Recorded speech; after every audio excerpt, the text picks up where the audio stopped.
Start करते हैं। उससे पहले सबसे पहले ऋषि और जया ने कल बहुत अच्छा पार्टिसिपेशन किया था, तो उन दोनों को थैंक यू। आज भी अच्छे से इन्वॉल्व रहना। और क्वेश्चन नंबर 1 से स्टार्ट करते हैं। स्क्रीन दिख रही है? हाँ हाँ। ओके, क्वेश्चन नंबर 1 बोल रहा है about 50% of world population is concentrated between the latitude of 5 degree north से 20 डिग्री नॉर्थ तक है। 20 डिग्री इको हो रहा है क्या आवाज में?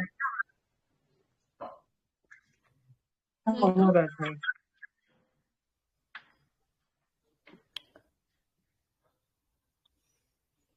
रुकना एक मिनट।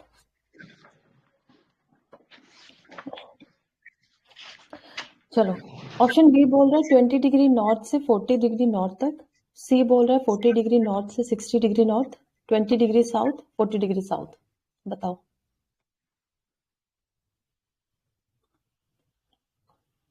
आसान सवाल है, सोचो थोड़ा सा। 20 डिग्री बी होगा नॉर्थ क्या? And 20 40 degree degree north, 40 degree north. ये बी ऑप्शन बोल रहे हैं ना आप लोग? हाँ, यही होगा answer. Very good. Major populated country तो इसी रेंज में है। बिल्कुल सही। तो देख लो कौन कौन सी कंट्री इसमें आती है। चाइना को देखेंगे, इंडिया को देखेंगे, यूएस, यूरोप और जो पार्ट ऑफ मिडिल ईस्ट है वो सारे के सारे इसी लैटिट्यूड रेंज में आते हैं। नेक्स्ट क्वेश्चन पे चलते हैं। आसान था। Question number 2। After consolidating his power, Balban assume the grand title of तूतई हिंद, केसरे हिंद, जिले इलाही, दिन ए इलाही। क्या होगा? बलबन जिले लाई। बलबन ने जिले इलाही लिया था। गुड। तो बलबन के बारे में बात करें। बलबन का पूरा जो नाम था वो था गयासुद्दीन बलबन, और ये 1266 से 1287 एडी में थे।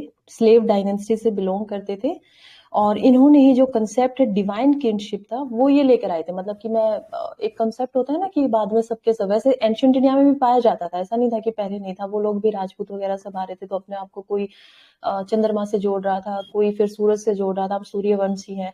तो ऐसे ही ये जब दिल्ली सल्तनत की बात हो रही है तो ये खुद को लेकर आए थे, एज अ प्रेजेंट किया था इन्होंने। अपना पूरा सब कुछ बदल दिया था, वेशभूषा सब कुछ, बहुत ही ऐसे किंग टाइप में रहते थे। तो ये इनके लिए एक इम्पोर्टेंट चीज थी कि कौन लेकर आया था दिल्ली सल्तनत में। इसके अलावा इन्होंने जो पर्शियन कस्टम्स होते थे जिसको सजदा या पाइबोस भी बोला जाता था, अब ये क्या होता था, कोई बताएगा? जो इसमें क्या पैर होता है छूना है ना, किंग का। हाँ, सैल्यूटेशन करना होता था बेसिकली, कि आपको बिल्कुल या तो आप लेट जाएंगे या 6-6 बार आप ऐसे वो करेंगे, हाथों से करते हैं ना जैसे, तो वो सैल्यूटेशन आपको करना पड़ेगा। तो ये पर्शियन कस्टम्स थे, उनको ये लेकर आए थे। स्पाइस सिस्टम को भी इन्होंने इंट्रोड्यूस किया था। इन्होंने लॉ एंड ऑर्डर के लिए ही स्पाइस सिस्टम मेनली लेकर आए थे। अब इम्पोर्टेंट इन पे आते हैं। तूते हिंद ये किसने लिया था? पैरेट ऑफ इंडिया इनको बोला जाता था। तो अमीर खुसरो ये पोएट भी थे, लेकिन बलबन के टाइम पे नहीं थे। केसरी हिंद की बात करते हैं तो emperor of India British title था, किसको दिया था भारत में? बताएगा कोई? लाला जलियांवाला लाजपत बाग। रविन्द्रनाथ नहीं, रविन्द्रनाथ टैगोर। नहीं उनको भी नहीं दिया था। गांधी जी, गांधी जी। गांधी जी शायद हाँ वो वापस किए थे हाँ जलियांवाला हाँ बाग को। हाँ, वेरी गुड। तो जलियांवाला बाग के बाद में उनको वापस किया गया था। और ये याद रखना है कि गांधी जी को जब ये टाइटल मिलता है तो यहाँ के काम के लिए नहीं मिला था जो इंडिया में किया था उन्होंने। जो साउथ अफ्रीका के अंदर उन्होंने वो जो उनकी वॉर हो रही थी, बोर वॉर के नाम से उनको जाना जाता है, उनमें उन्होंने एज ए एम्बुलेंस का काम करके दिखाया था कि हम आप लोगों की हेल्प करेंगे। ब्रिटिशर्स को वो हेल्प कर रहे थे, तो तब उनको वो दिया गया था। कौन दे रहा है इसको? सीधा किंग देता था ब्रिटेन का।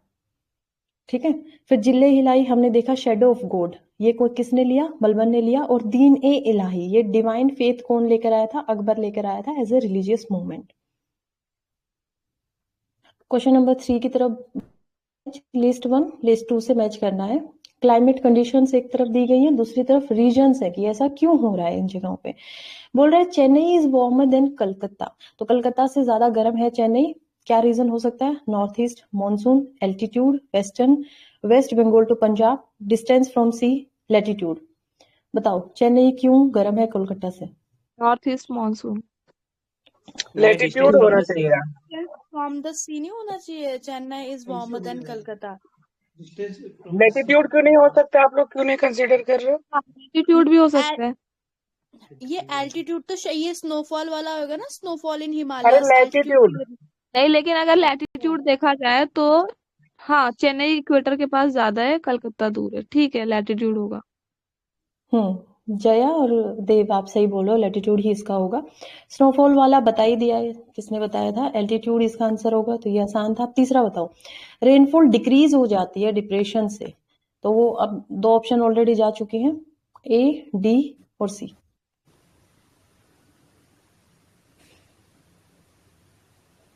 चलो इसको छोड़ते हैं, नेक्स्ट बताओ, Sutlej Ganga plain gets more rain, क्यों ज्यादा मिलता है गंगा और सतलुज के प्लेन? क्या बोल रहे हैं आप? 3 का सी। 3 का C, West Bengal to Punjab, rainfall decrease हो जाती है, वेस्ट बंगाल से पंजाब की तरफ जाएंगे। हाँ सही है, बिल्कुल सही, वेरी गुड। ये फोर्थ का बताओ, सतलुज गंगा प्लेन जो है वो उसको रेन कम मिलती है वाटर में, क्यों मिलती है बताओ, किसकी वजह से? Plain get some rain in water. अरे नॉर्थ ईस्ट, दो ही ऑप्शन बचे हुए हैं, ए और यहाँ पर डी। North east monsoon. हाँ सही, सही है, यही होगा आंसर। वो विंटर था ना, अच्छा मैं कम रेन इन विंटर। यही ना, जो साउथ से लेके नॉर्थ में जाता तो घटते जाता। तो विंटर था, वाटर नहीं होगा। विंटर सही कह रही हैं जया। समझ नहीं आ रहा था वो कहना क्या। हाँ हाँ, वेस्टर्न डिस्टर्बेंसेस। मैं पहले वाले में बताना भूल गई, दिल्ली सल्तनत पे थोड़े से नोट्स बनाए थे। देखो 1206 से 1226 तक ये थी, और इसमें 5 मेजर डायनेस्टीज आई थी। पहली कौन सी थी? मलमुक, जिनको स्लेव डायनेस्टी के नाम से भी जाना जाता था। अभी हमने पढ़ा था कि बलबन जो थे वो कहाँ से थे? स्लेव डायनेस्टी से ही थे। तो स्टार्टिंग में ये रहते हैं 1206 से 1290 तक रहेंगे। सबसे पहले इसको लेकर आए थे कुतुबुद्दीन ऐबक। अब कुतुबुद्दीन ऐबक जो थे वो एज अ गवर्नर की तरह पहले छोड़े गए थे, और उन्होंने ही सपना देखा था कि मुझे दिल्ली सल्तनत कुछ बनाना है। तो उनका ड्रीम था, लेकिन पूरा यहाँ पर इल्तुतमिश उसको जाकर करेंगे। इन्होंने दिल्ली सल्तनत की फाउंडेशन जो है उसको रखा था, और इन्होंने कुतुब मीनार का भी जो वर्क था वो काम शुरुआत करवाई थी। इल्तुतमिश को देखेंगे, सेकेंड यहाँ पर आते हैं 1211 से 1236 तक। बहुत ही मेच्योर पर्सन थे अकॉर्डिंग टू उस टाइम के। इनके बेटे भी थे, स्टिल इन्होंने चूज किया कि इनकी बेटी जो होगी वो यहाँ पर सुल्तान बनेगी। तो मतलब एलिजिबिलिटी वगैरह सारी चीजों का ध्यान रखते थे। इन्होंने इक्ता सिस्टम को इंट्रोड्यूस किया था। इक्ता सिस्टम काइंड ऑफ वही मनसबदारी के टाइप में था। ये क्या करते थे कि इक्ताज को बांट देते थे अपने लॉयल्टी रखने के लिए लोगों में, कि हाँ पाना। रिकॉग्नाइज बाय खलीफ, तो खलीफ जो होता था, अब यहाँ पे क्या होता था ना कि जब भी किसी भी राजा को ये बताना है कि मैं यहाँ का राजा बना हुआ हूँ, तो तब तक वो किंग नहीं माना जाएगा जब तक एक तो उसके नाम पे जो खुतबा होता है वो नहीं पढ़ा जाएगा, दूसरा जब उसके नाम के सिक्के नहीं छपेंगे। तो अगर खलीफ ने आपको रिकॉग्नाइज कर लिया है, दैट मीन्स आप ये दोनों काम कर सकते हो एक साथ में। अगर नहीं कर रहे हो, दैट मीन्स आप किसी के बिहाफ पे यहाँ पर हो, आप खुद में किंग नहीं हो। तो ये हम देखते हैं कि इन्होंने रिकॉग्नाइज करवा लिया था खुद को, और जो कैपिटल थी उसको ये दिल्ली ले आए थे, पहले लाहौर था। फिर हम रजिया सुल्तान की बात करेंगे, 1236 से 1240 तक 4 साल ही ये रहती हैं। First and only female ruler of Delhi सल्तनत। गयासुद्दीन बलबन, इनके बारे में हम ऑलरेडी ऊपर देख ही चुके हैं। नेक्स्ट डायनेस्टी की बात करते हैं, खिलजी डायनेस्टी इनके बाद आती है, 90 से 20 तक रहेगी, 30 साल तक। जलालुद्दीन खिलजी सबसे पहले आएंगे, और ये जलालुद्दीन खिलजी, ये आप लोगों ने वो मूवी देखी होगा तो याद होगा कि कैसे ये इनको मारेंगे, जो कि इनके ससुर थे। इन्होंने ही ये जो खिलजी डायनेस्टी है उसको बसाया था। और फिर अलाउद्दीन खिलजी जो है, ये इन्होंने अपने एम्पायर को बहुत बड़ा किया। तो जो मलुक काफिर था उसके साथ में दक्कन तक चले गए थे।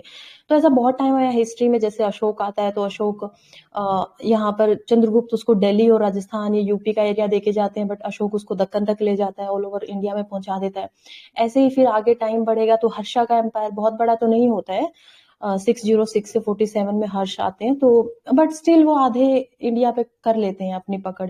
ऐसे ही फिर यहाँ पर हम एक बार देखेंगे अलाउद्दीन खिलजी को, जिन्होंने एम्पायर को इतना बड़ा बनाया। फिर अगर हम मुगल्स में जाएंगे तो ऐसे ही हम औरंगजेब के साथ भी इसका कंपैरिजन कर सकते हैं। वो भी पूरे के पूरे इंडिया पे अपना कब्जा कर लेते हैं एक टाइम पे। पॉइंट ये है कि इन्होंने बहुत सारे जाने जाते थे मार्केट रिफॉर्म्स के वजह से। इन्होंने, जैसे आज के टाइम पे मंडियां होती है ना, क्या बोलते हैं उनको, एपीसी मंडिया क्या बोलते हैं? एएमपीसी है ना, एपीसी या एएमपीसी ऐसे करके है ना कुछ। हम्म। तो इन्होंने काइंड ऑफ वैसा ही सिस्टम क्रिएट कर दिया था। इन्होंने एमएसपी देना। एपीएमसी, हाँ हाँ। इन्होंने एमएसपी देना शुरू किया था, ये सारा का सारा वो खरीद लेते थे। इन्होंने अलग अलग मार्केट बनवा दी थी कि एक तरफ गेहूं बिकेगा, एक तरफ हम देखते हैं कपड़े की मार्केट होगी। उन्हीं के ऊपर इन्होंने जैसे आज के टाइम पे तो नहीं देखने को मिलता है, बट इन्होंने ऑफिशियल बिठा दिए थे कि कोई भी 1 रुपया जो स्टेट ने यहाँ पर किया है कि इतने पैसे का बिकेगा, उससे ज्यादा या उससे कम में ना बेचे। सो दैट मतलब बहुत अच्छे अच्छे इन्होंने काम किए थे इस बिहाफ में। अगर हम इनको जाने, प्राइस को कंट्रोल कर दिया था, तो इसकी वजह से गरीब लोग ज्यादा गरीब नहीं रहे थे।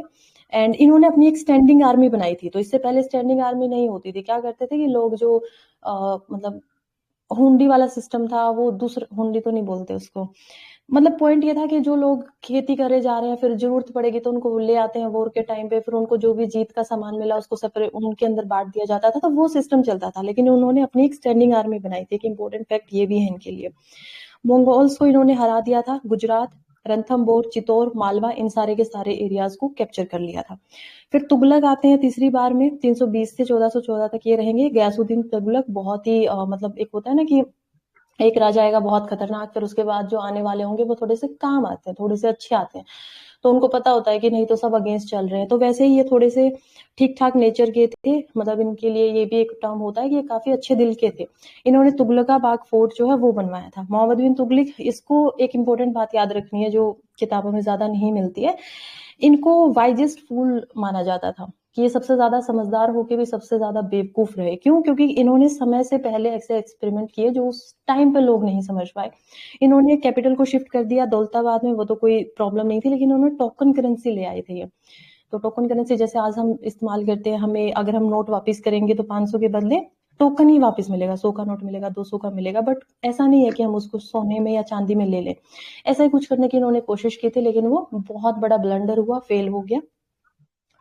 फिर हम फिरोज शाह तुगलक को देखेंगे, जिन्होंने पब्लिक वर्क पे बहुत काम किया, कैनल्स वगैरह बनाए, रेस्ट हाउस। तो पूरी दिल्ली सल्तनत में से अगर एक आदमी को आपको याद रखना है कि सबसे ज्यादा दयालु कौन था, तो वो था फिरोज शाह तुगलक, 1351 से 1388 तक। सैयद डायनेस्टी आती है, वीक रूलर्स आते हैं, कोई ज्यादा इनका इंपॉर्टेंस नहीं है। इनमें से एक नोटेबल रूलर था जो कि था खिजर खान। 1414 से 1421 तक ये रहता, और इसने ही तिमूर जो वेसल था उसको एज अ रूल्ड किया था। तैमूर से जो मंगोलिया साइड से, वहां से इन्फ्लुएंस थे काफी। फिर लोधीज आते हैं 51 से 26 तक, हमें पता है बलहोल लोधी आएंगे, फाउंडर होंगे, टेरिटरी को एक्सपेंड करेंगे। सिकंदर लोधी आएंगे, फिर ये कैपिटल जो उसको आगरा ले जाएंगे, एग्रीकल्चर वगैरह पे ध्यान देंगे। फिर इब्राहिम लोधी आएंगे और इनको हरा के बाबर जो है वो मुगल्स को लेकर आएगा। अब नेक्स्ट वाला क्वेश्चन जो हमारा है, जो अभी आप लोगों ने आंसर लगभग सबने ठीक ही दिया। तो चेन्नई वाला लैटिट्यूड हमें समझ में आ गया, ये आसान था। एल्टीट्यूड, रेनफॉल क्यों कम हो जाती है? डिस्टेंस फ्रॉम सी इसमें मायने रखता है,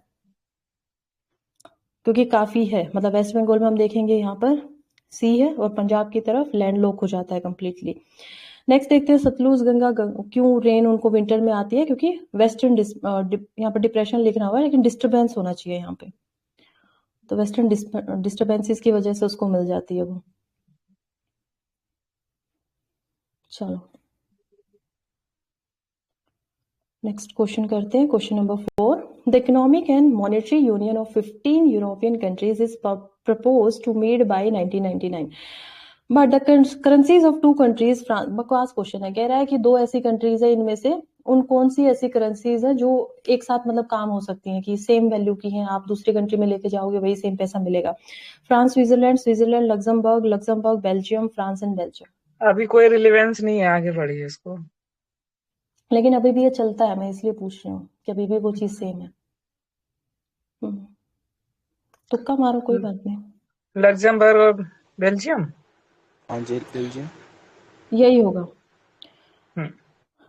एक बार इनकी बस लोकेशन देख लेते हैं। ये इम्पोर्टेंट। हाँ, लग्जमबर्ग, देखो एक तो इनके करेंसीज को देख लेते हैं। देखो फ्रांस में जो होती है उसको फ्रेंच फ्रैंक बोला जाता है, स्विस में स्विस फ्रैंक उसको बोला जाएगा। लग्जमबर्ग और जो बेल्जियम है वो सेम करेंसी का इस्तेमाल करते हैं, Belgian Frank BEF and Luxembourg Frank. दोनों की जो एक्सचेंज रेट है वो अभी भी 1:1 है, और दोनों ही इंटरचेंजेबल हैं, एक दूसरे कंट्री में हो सकती है। अब मैप पे अगर हम आएंगे तो लग्जमबर्ग जो है वो एक्चुअली में यूरोप की सबसे छोटी कंट्री है। तो यहाँ पर आप देख पाएंगे छोटी सी है, लैंड लॉक है कंप्लीटली। ऊपर बेल्जियम है, इधर यहाँ पर हमें फ्रांस दिखाई देता है, नीचे यहाँ पर हम स्विट्जरलैंड को देखेंगे, इधर जर्मनी को देखेंगे। 4 कंट्रीज देखनी थी, बेल्जियम, लग्जमबर्ग, यहाँ पर स्विट्जरलैंड और फ्रांस। इकलौती स्विट्जरलैंड ऐसी कंट्री है जो यूरोपियन यूनियन का पार्ट नहीं है। नहीं, अभी यूके भी बाहर निकल गया, बट उससे पहले स्विट्जरलैंड इकलौता ऐसा था जो सेंट्रल यूरोप से पार्ट नहीं था।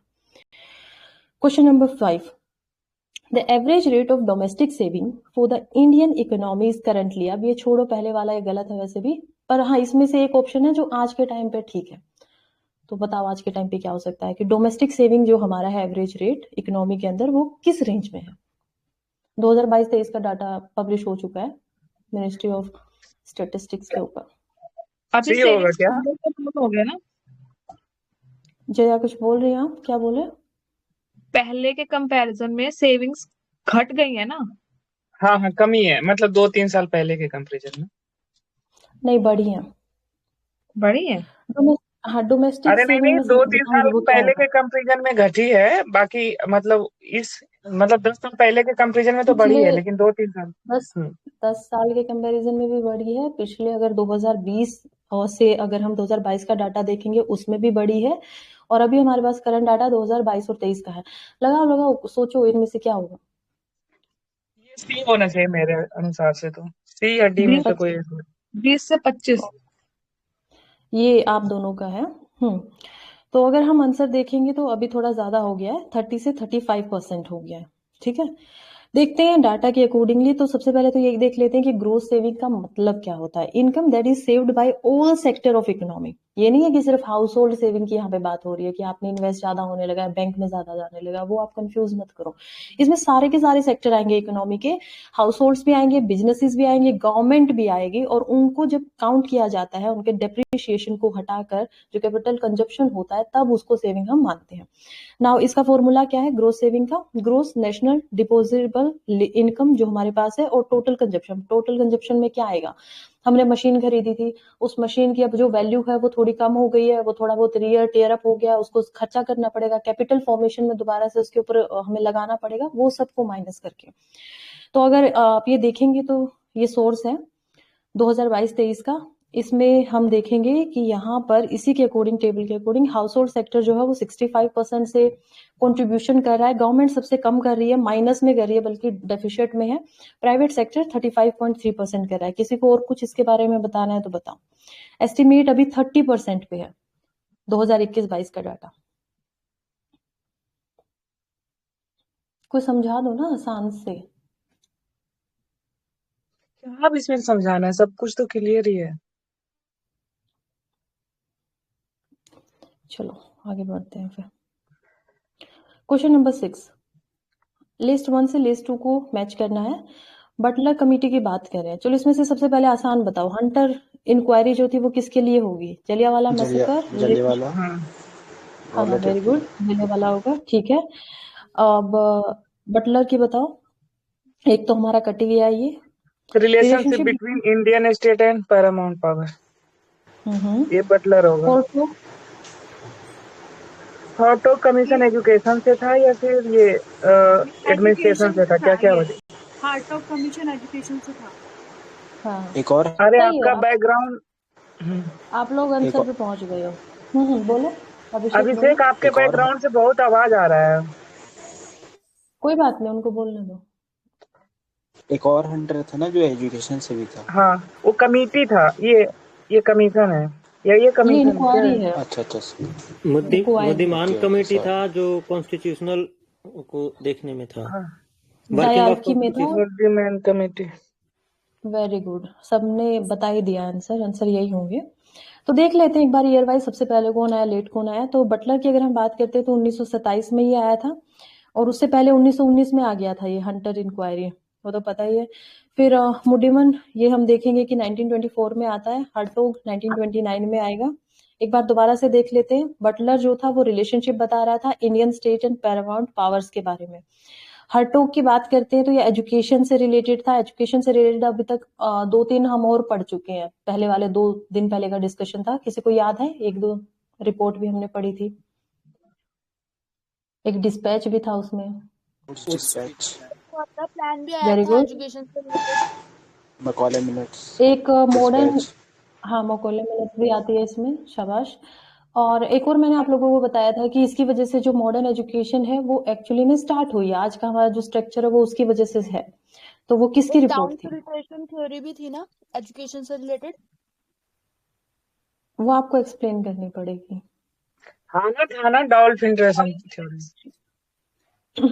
मुझे याद नहीं आ रहा अभी, मतलब इतना डिटेल अरे में। उसमें ये कह रहे हैं कि कुछ गिने चुने लोगों को पढ़ाओ, बाकी वो लोग अपने दूसरे को पढ़ाएंगे एक सेलेक्टिव। एडम्स रिपोर्ट आई थी, एक एडम्स रिपोर्ट आई थी जिसमें हमने देखा था कि कैसे जो कॉलेज था उसको ऊपर रख दिया गया था, प्रेसिडेंशियल हम देखेंगे, और नीचे फिर स्कूल वगैरह को रखा गया था। इसमें मैंने आप लोगों को बताया था कि कॉलेज में सिर्फ और सिर्फ इंग्लिश लैंग्वेज का यूज होगा, और स्कूल के अंदर हम क्या कर सकते थे, जो नॉर्मल मातृभाषा कह लो या जो भी क्या बोलते हैं रीजनल लैंग्वेज, हाँ वर्नाकुलर, उनका वर्नाकुलर।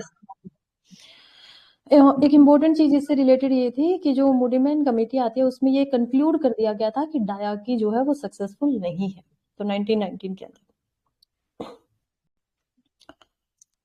नेक्स्ट क्वेश्चन पे चलते हैं, फिर से मैचिंग का क्वेश्चन है, इसको भी सॉल्व करने की कोशिश करना। डक्कन ट्रैप कब बनता है, इसमें टाइम पीरियड दिया गया है, लेट सिनोजोइक है, प्री कैम्ब्रियन है, या फिर क्रेटेशियस इओसीन होगा, बताओ। प्लेटिसोन, कैम्ब्रियन, एलुवियल डिपॉजिट, ये तो वैसे ही कट जाता है। प्री कैम्ब्रियन में बनेगा क्या Deccan trap? Deccan pre Cambrian. Aravalli बताओ, सही है। Late Cenozoic Aravalli. क्या बोल रहे हो, आपकी आवाज नहीं। अरावली सबसे पुराना है। प्री कैम्ब्रियन वो। हाँ, क्योंकि अरावली पहले ही बन चुका था ना। सही है, डक्कन ट्रैप्स और अरावली, इसमें ये ठीक हो गया। और बताओ, और वेस्टर्न घाट। वेस्टर्न घाट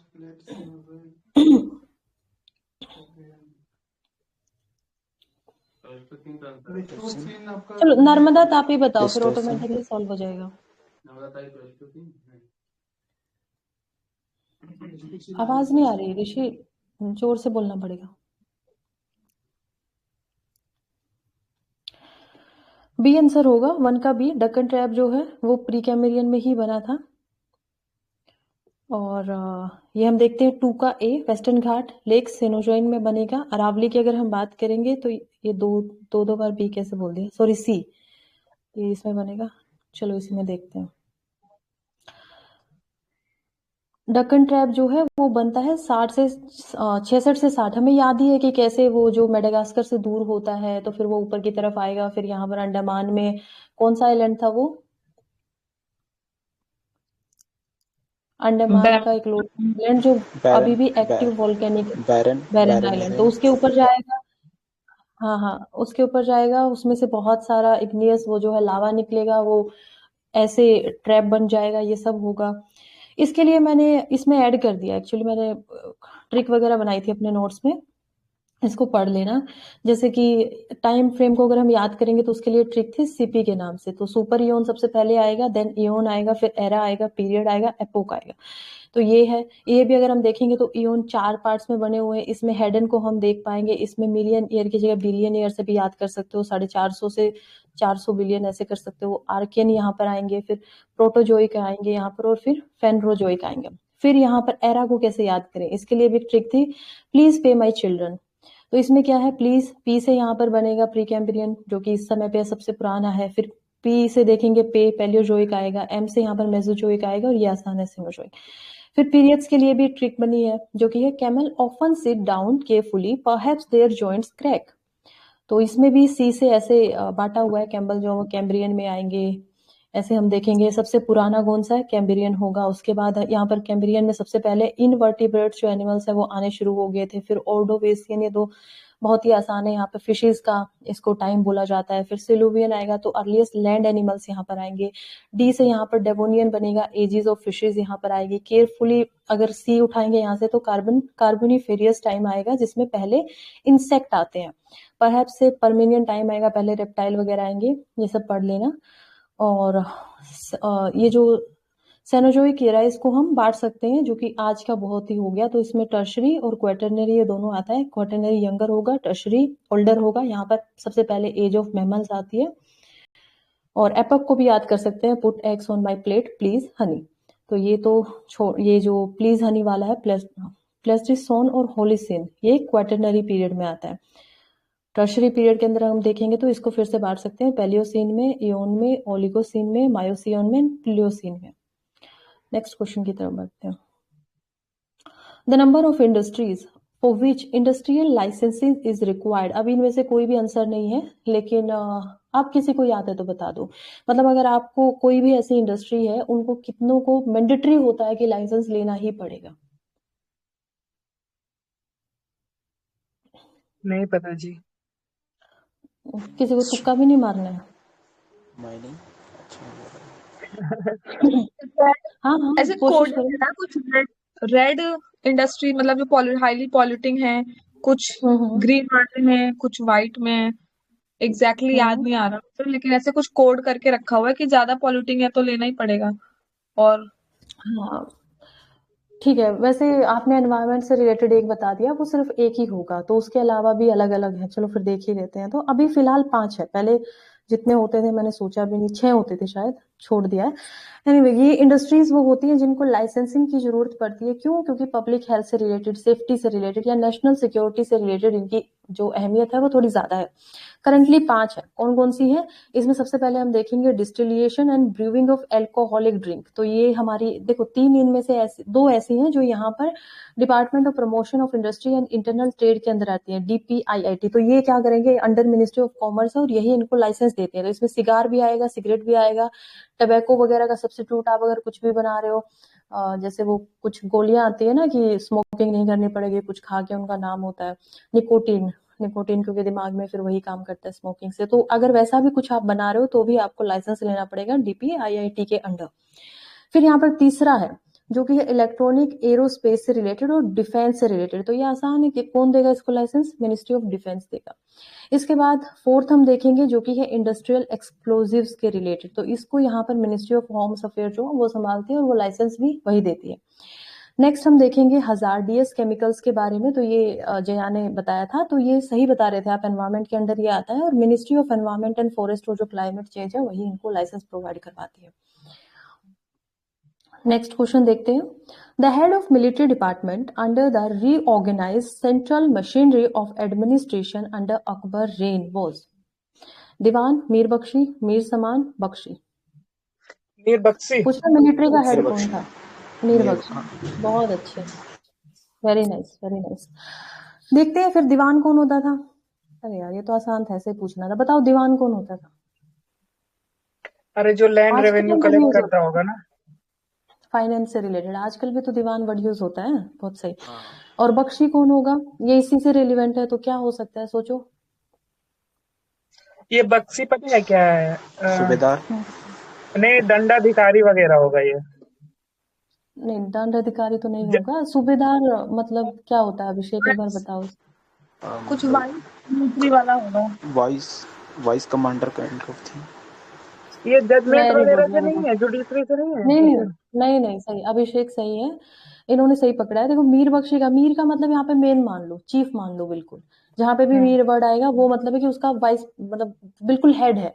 और उसके नीचे अगर कोई वर्ड उससे रेलिवेंट आ रहा है तो वो क्या था कि इसके नीचे है, ये सबऑर्डिनेट है उसका। तो अभिषेक ने सही समझा इसको, और मीर समान तो नहीं पकड़ पाओगे, तो इसको देख लेते हैं। देखो दीवान हमें पता ही है फाइनेंस डिपार्टमेंट से रेलिवेंट था, इनको दीवाने आला भी बोला जाता था। मीर बख्शी मिलिट्री डिपार्टमेंट से रेलिवेंट था। मीर सामान ये रॉयल हाउस होल्ड और जो इंपीरियल वर्कशॉप होते थे ना, जिनको कारखाना बोला जाता था। अब ये मुगल्स वो थे जिन्होंने मतलब जो ये क्रॉनिकल्स होते हैं उनकी स्टार्टिंग करवाई थी इंडिया में आके। तो इसी वजह से ये बोलते थे कि दिल्ली सल्तनत में भी ये स्टार्ट हुआ था, जिसमें कोर्ट के अंदर ही आप क्या रखोगे, पोएट्स वगैरह को या जो लेखक होंगे उनको बुलाओगे, बोलोगे हमारे बारे में लिखो, हमारा जो कोर्ट का प्रोसीडिंग है उसके बारे में लिखो, या फिर कितने अच्छे राजा हैं। बायोग्राफी सिर्फ हम देखते हैं कि कैसे हुमायूं ने लिखी थी, उसके बाद सब कुछ लिखवाने लगे थे। सो ये वो थे कारखानाज वगैरह में, और कारखाना के और भी काम होते थे, सिर्फ ये लिखावट के नहीं ऑब्वियसली। बख्शी की बात करेंगे तो ये वही है कि मिलिट्री रिकॉर्ड्स ये हैंडल करते थे मीर बख्शी के अंडर में। मीर समन फॉरेन मिनिस्ट्री नहीं है क्या? हाँ, नहीं, मुझे भी लग रहा है मीर समन होगा। सर्च कर मीर सकते हो समन एक बारी। नहीं, हाउस होल्ड वाला ही है मीर समन, रॉयल हाउस होल्ड। अच्छा, क्वेश्चन वो नंबर 7। मीर समंत है जो वो मराठा में है, फॉरेन मिनिस्ट्री हाँ वाला। हाँ, मीर समन ओके ओके। एक्चुअली मराठास क्योंकि मुगल्स के बाद आए थे ना, तो इतनी बड़ी इंपीरियल पावर नहीं बने थे, तो उन्होंने काफी सारा ऐसा सिस्टम था, या जो भी मुगल्स के बाद में आ रहे थे ना वो सिस्टम अपना वही रखते थे मुगल से रेलिवेंट। जैसे हम आजाद हो गए ब्रिटेन से, लेकिन हमारा एडमिनिस्ट्रेशन, लेजिस्लेशन लगभग हमने वही कॉपी कर लिया है। तो वैसा ही यहाँ पे भी होता था कि सिमिलर आप लोगों को हर जगह पे देखने को मिलेगा, थोड़ा बहुत चेंज होगा उसमें बस। क्वेश्चन नंबर 10 करते हैं। The January isotherm takes as a basis for dividing India into tropical and sub tropical zone is, कौन सा आएगा? जनवरी का टाइम है जो कि ट्रॉपिकल और सब ट्रॉपिकल जोन में बांट देता है इंडिया को, वो कौन सा होगा? ज्योग्राफी ऑप्शनल, कहाँ गए विवेक? नहीं है वो, 12 डिग्री होगा या 15 डिग्री होना चाहिए। और किसी को कुछ बोलना है? 18 डिग्री। 12 या 15 में से कोई एक होगा। यहाँ पे भी अभिषेक ही जीत गए। पढ़ो यार तुम, 18 ही इसका आंसर होगा। चलो देखते हैं कैसे होगा। तो यहाँ पे इस डायग्राम को देखेंगे तो हम देखो एक तो जनवरी वाला जो आइसोथर्म होता है वो हमें समझ में आना ही चाहिए कि इंडिया में क्या करता है वो। क्योंकि ओशंस के ऊपर टेम्परेचर कूल रहता है एज कम्पेयर टू यहाँ पे, तो वो साउथ की तरफ जाता है जैसे कॉन्टिनेंट पे आएगा। तो यही आइसोथर्म का मतलब क्या होता है? वही टेम्परेचर को, सिमिलर टेम्परेचर की लाइनिंग है वो। जो ITCZ रहता है वो पैरेलल चलता है। हाँ, क्या बोल रहे हैं आप? ITCZ शिफ्ट होता रहता है, वो भी इससे रिलेटेड है ना? हाँ, वो इससे रिलेटेड सिमिलर है, लाइन लेकिन वो टू एक अलग ITCZ। कॉन्सेप्ट हो गया। ये तो बहुत सारी होगी ना, तो इसका मतलब सीधा सीधा ये हो जाता है आइसोथर्म का कि जहां पे जो टेम्परेचर है उसको पूरे के पूरे वर्ल्ड में हमें एक लाइन से जोड़ देना है। मतलब ऑब्वियसली सोची समझी लाइन है, ऐसा नहीं एक रियल है। ओके। हाँ, तो उसको सेम तरीके से उसको जोड़ देना। तो ये क्या होता है कि जैसे अगर हम जनवरी की बात करें तो जनवरी में क्या होता है ना कि क्योंकि ओशन जो होते हैं, ऊपर वाला जो ओशन होगा वैसे तो उसको ठंडा होना चाहिए, लेकिन क्योंकि यहाँ पर ओशन करंट भी काम करते हैं, तो गल्फ ऑफ मैक्सिको के अंदर हम देखेंगे कि वहां का ओशन का जो टेम्परेचर होता है वो थोड़ा ज्यादा गर्म होता है। तो इसी वजह से वो जब यहाँ पे टेम्परेचर होगा और यहाँ पे जो इक्वेटर के पास होगा वो ऐसे साउथ आएगा, कॉन्टिनेंट पे आते ही थोड़ा सा इस तरीके से बनेगा, साउथ की तरफ आएगा। चलो नेक्स्ट क्वेश्चन करते हैं। They are people of yellow, अच्छा ये थोड़ा समझने वाला है। बोल रहा है कि ऐसे लोगों के बारे में बताना है जिनका कॉम्प्लेक्शन जो है, जो उनका कलर है वो थोड़ा सा येलोइश है देखने में, मतलब गेहुआ बोल सकते हैं। मंगलाइट ही होगा। वेरी गुड, एक ही चीज से पकड़ लिया, सही ये है। रिपीटेड क्वेश्चन है, ये पहले भी पूछा है ये। अच्छा ओके, मैं पहली बार ही देख रही थी। नॉर्डिक आर्यंस की बात कर लेते हैं। सबसे फेमस इनका एग्जांपल हम दे ही सकते हैं हिटलर को। तो खैर ये कौन होते हैं? फेयर होते हैं, टॉल होते हैं, शार्प नोज इनकी होती है, ब्लू आइज होती हैं। तो ये आर्यन की जो थ्योरी थी वो भी उन्होंने चलाई थी कि यूरोप से इंडिया के अंदर कुछ लोग आ गए हैं और फिर हड़प्पन वगैरह जो थे उनको मार के, जो वैदिक लोग थे वो सुपीरियर लोग थे और वही चल रहे हैं यहाँ पर, इंडिजिनियस इंडियंस को मार दिया था। ये थ्योरी अब नहीं मानी जाती है। पहले ब्रिटिशर्स ने थ्योरी दी थी सो दैट हम खुद को अच्छा बनाए। इसी पे चलते हुए फिर हम हिटलर को भी देख पाएंगे कि वो भी यही कर रहा था कि हम आर्यंस या जूस वगैरह को मार दो वगैरह। रीजन कहाँ पे मिलेगा? ये नॉर्दर्न एंड वेस्टर्न यूरोप में मिलता है और इंडिया के नॉर्थ इंडिया में मिलता है। तो ये समझ गए ना, फेयर स्किन होगी। ऑस्ट्रिक्स की बात करते हैं तो डार्क स्किन होते हैं, इनकी नोज जो होगी वो ब्रॉड होगी और इनके बाल कर्ली होते हैं। सेंट्रल एंड ईस्टर्न इंडिया में मिलता है और मुंडा एंड संथाल ट्राइब जो है वो इन्हीं से रिलेटेड है। नेग्रोइड्स की बात करेंगे तो ये डार्कर इनका कॉम्प्लेक्शन होगा सभी में, वुली हेयर होंगे, ब्रॉड नोज होगी। अफ्रीका, अंडमानीज जो ट्राइब्स है वो और इंडिया यहाँ पर मिलेंगे।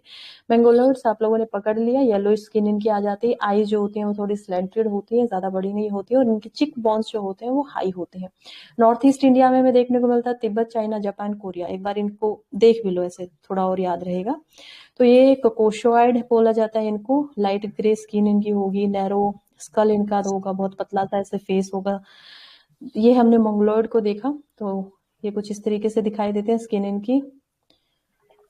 और ये नेग्रोइड्स है यहाँ पर, ये कोंगोइड्स है यहाँ पर और ये ऑस्ट्रोलॉइड्स।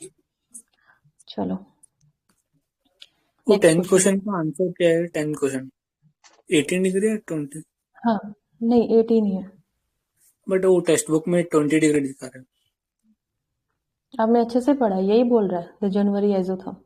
टेक्स्ट बुक में गलत भी रह सकता है, कोई जरूरी नहीं। ये एक बार ये भी समझो कि ये देखो, अब हम बात करें ट्रॉपिकल और सब ट्रॉपिकल जोन को डिवाइड कर रहा है, तो ट्रॉपिकल और सब ट्रॉपिकल जोन को कौन डिवाइड करता है इंडिया में?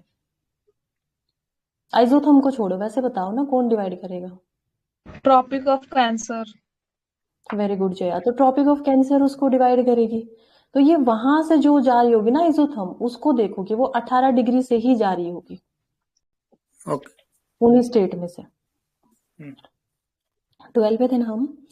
हाँ, question number 12, what is the correct sequence of the descending order of following state.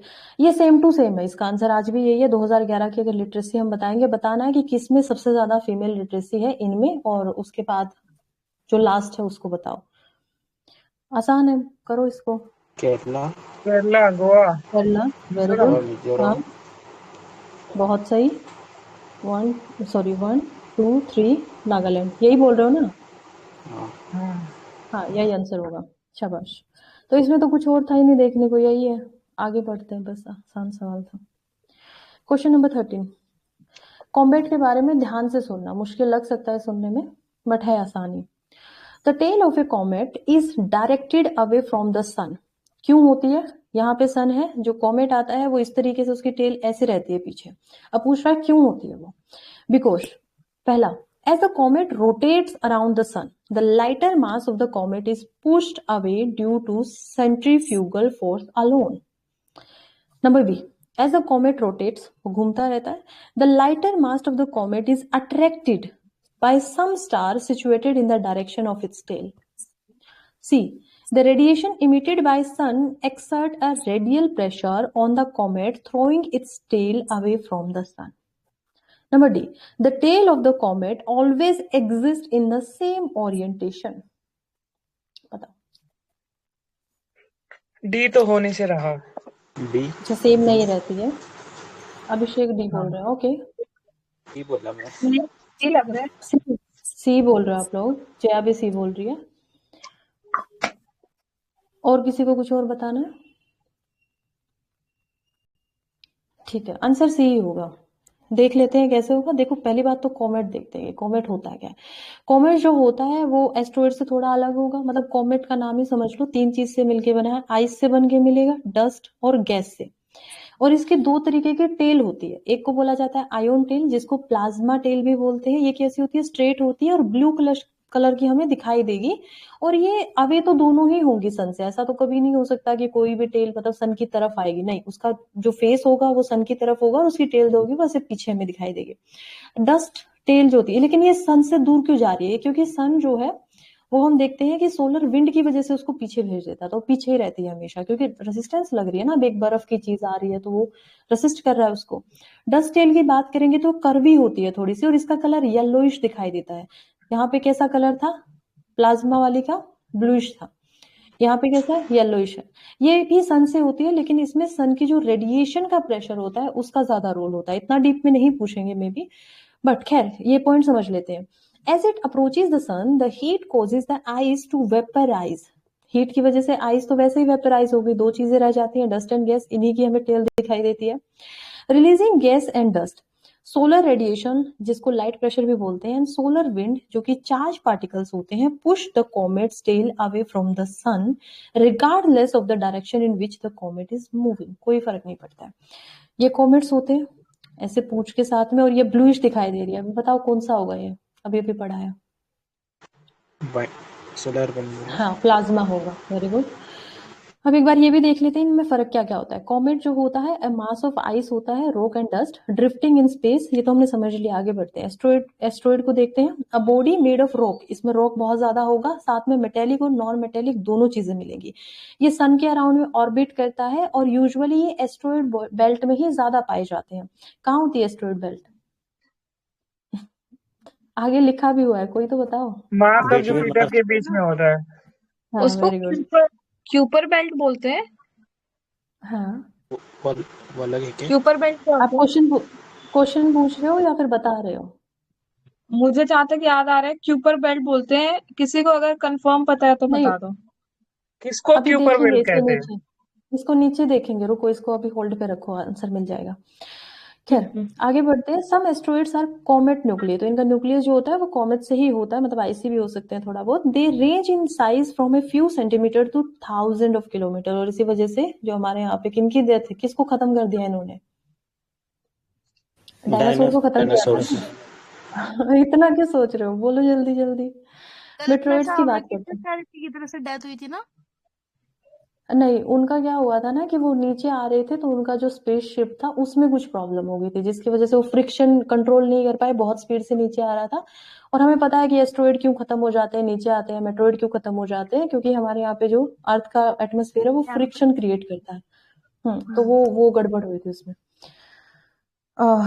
Meteor की बात करते हैं। Meteor that enters the earth atmosphere becomes a meteor. तो पहले हमें ये देखना पड़ेगा मिट्योर क्या होता है। एक रॉक होता है, एस्ट्रॉइड जैसा ही दिखाई देता है, that is bigger than A grain of sand orbit the around, तो बहुत छोटा होता है। ये पूरा बंद कर जाता है मेसोस्फेयर में जैसे ही आता है कि, और एक लाइट की तरह बस हमें एक दिखाई देगा कि हाँ कुछ, जिसको कई बार टूटते तारे से भी कंफ्यूज कर लिया जाता है।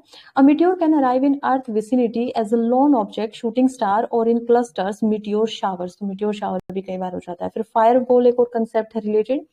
Meteors that burns as it travel throughout atmosphere, leaving behind a very bright streak of light. This rather rare phenomena is the result of a meteoroid that is larger or denser than usual. Sometimes it is even visible during the day. मतलब कई बार ऐसा होता है कि meteor थोड़ा बड़ा भी हो सकता है साइज में, तो वो आता है तो उससे जो लाइट निकलती है वो काफी बड़ी दिखाई देती है, उसको फायर बॉल कहा गया। तो इससे अब अगर पूछ लिया जाए कि ये मेट्रोइड एस्ट्रॉइड किससे है तो याद रखना। मेटेओराइट भी एक कॉन्सेप्ट। अब इसमें क्या होगा, जब वो मेटेओराइड जो चला था फिर वो मेटियोर बना, फिर वो अगर फिर भी बच गया, कंप्लीटली बर्न नहीं हुआ और अर्थ तक पहुंच गया, उसको हम फिर मेटेओराइट बोलते हैं। तो एक ऐसी लेक भी है जो बनी हुई है इंडिया में मेटेओराइट की वजह से। कोई बताएगा कौन सी स्टेट में? लोनार लेक। लोनार लेक महाराष्ट्र। बहुत अच्छे, वेरी गुड। तो ये हमें इसमें यही देखना है कि देखो यहाँ पे सन है, मरकरी, वीनस, अर्थ, बीच में फिर यहाँ पर मार्स आएगा, यहाँ पर एस्ट्रॉइड बेल्ट आएगी, जुपिटर, सैटर्न, यूरेनस, नेपच्यून आएगा। यहाँ पर एक और बेल्ट होती है, इसको वो याद नहीं आ रहा है मुझे, ओट क्लाउड। ये पूरे के पूरे क्लाउड क्यों होते हैं, क्योंकि यहाँ से आगे ना जो सन की रेडिएशन है या जो सन के फ्लेयर्स होते हैं वो पहुंच नहीं पाते, तो इस वजह से कुछ नहीं है, बर्फ है बस। और ये यूरेनियस और नेपच्यून में भी हम देख पाते हैं कि ये भी बहुत ही मतलब आइसी बॉडी की तरह ही है एक तरीके से।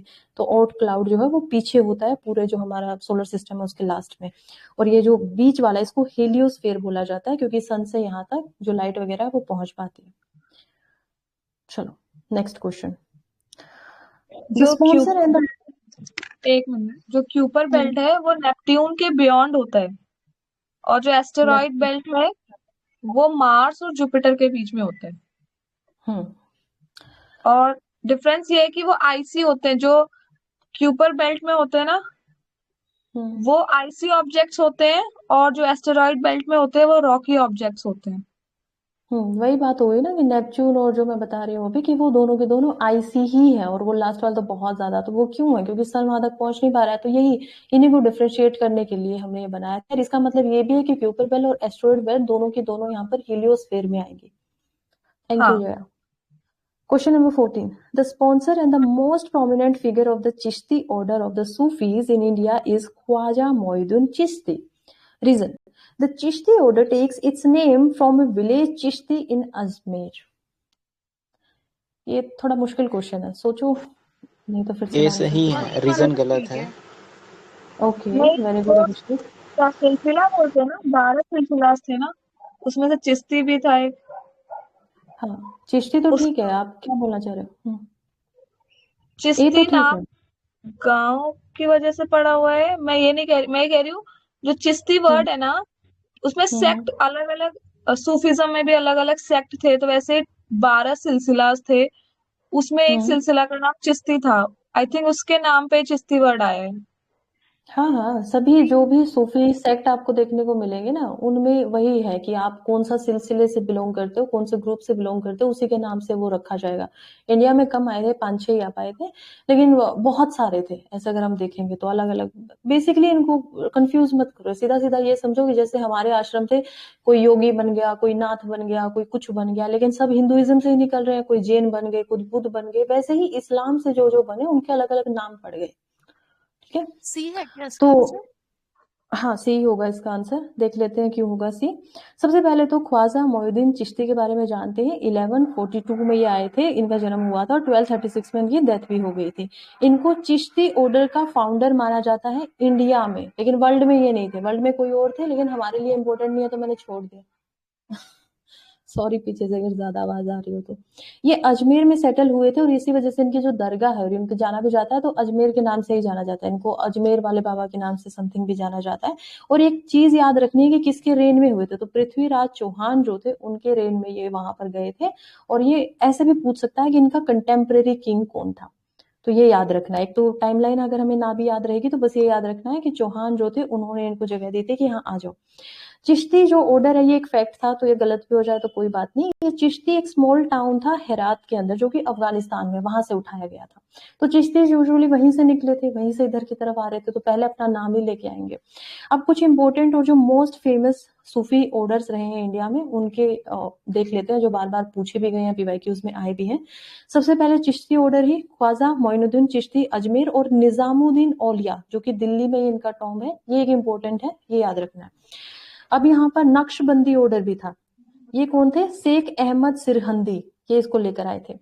फिर यहाँ पर सुराबंदी ऑर्डर भी था जिसमें बाहुद्दीन जकरिया मुल्तान में ये थे, वहां पर ही आए थे। फिर कादरी तो बहुत, जखारिया, हाँ जखारिया। तो यहाँ पर क्वादरी जो वो तो काफी फेमस है, आज भी मिल जाते हैं इंडिया के अंदर। तो अब्दुल कादिर जिलानी बगदाद और दारा शिको, ये इनको बहुत मांगते थे मुगल, ये शाहजहां के बेटे थे दारा शिको सबसे बड़े। और इनमें एक और फेमस चीज होती है दरगाह एंड खानका। तो खानका जहां पर ये रहते थे, दरगाह जहां पर आज इनकी टॉम्स बनी हुई है। तो जो यूजुअली कोई किंग मर गया या कोई राजा मर गया उसके टॉम को दरगाह नहीं बोला जाता है, लेकिन ये संत थे तो इनके टॉम्स को क्या बोला जाता है? दरगाह बोला जाता है। और खानका, और बहुत मतलब मिस्टिकल लाइफ जीते थे, म्यूजिक बहुत पसंद करते थे। कवालियां इन्हीं से आई हैं, जो कवाली होती हैं आज के टाइम पे भी ओरिजिन सूफीज्म से उसका हुआ है। तो ये सब इनसे रिलेटेड कुछ पॉइंट्स थे।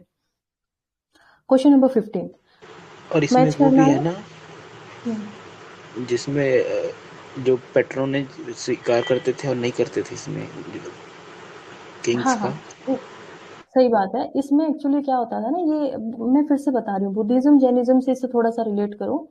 ये क्या करते थे कि इनको बहुत बार ऑफर हुआ था, ऐसे स्टोरीज भी होती थी कि हम आपको जमीन दे देते हैं, हम आपको ये देते हैं, तो ये उतना ही एक्सेप्ट करते थे जितना एक सिखिज्म के अंदर आप लोगों को पता है ना क्या चलता है, वो जिसमें खाना देते हैं, लंगर।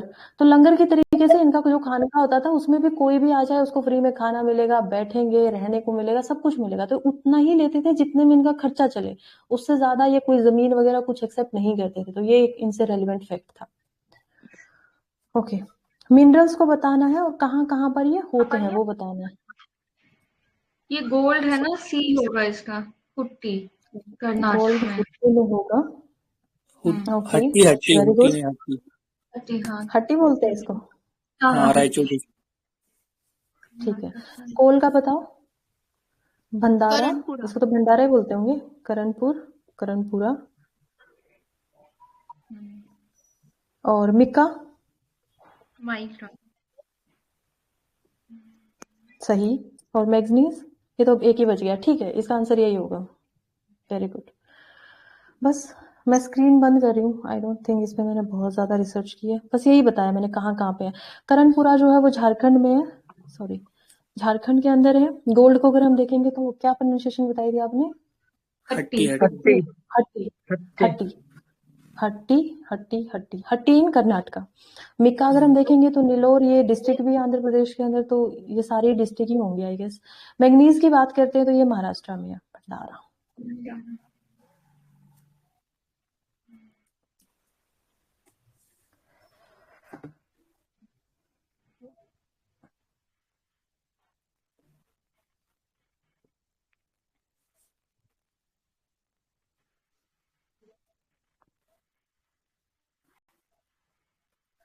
वैसे थैंक यू सो मच, आज आप लोगों ने बहुत अच्छे से पार्टिसिपेट किया है और बहुत अच्छा सेशन रहा। आपका एक बहुत बहुत धन्यवाद। आप बहुत बढ़िया से पूरा रिसर्च उसर्च करके आती हैं। बहुत दिन से आपका तारीफ करने का मन कर रहा था, आज मौका मिला है तो तारीफ कर लेते हैं। Thank you to you all guys, अच्छा लगा तारीफ सुन के। वैसे सब लोग थैंक यू बोलो अनु को, अब मेरी हिस्ट्री स्ट्रांग हो जाएगी। मेरी तो हिस्ट्री सबसे वीक है, हिस्ट्री में 0 हुए हैं। कोई बात नहीं, मैं हूं ना, डोंट वरी। हाँ, मुझे उम्मीद है ठीक हो जाएगी अब।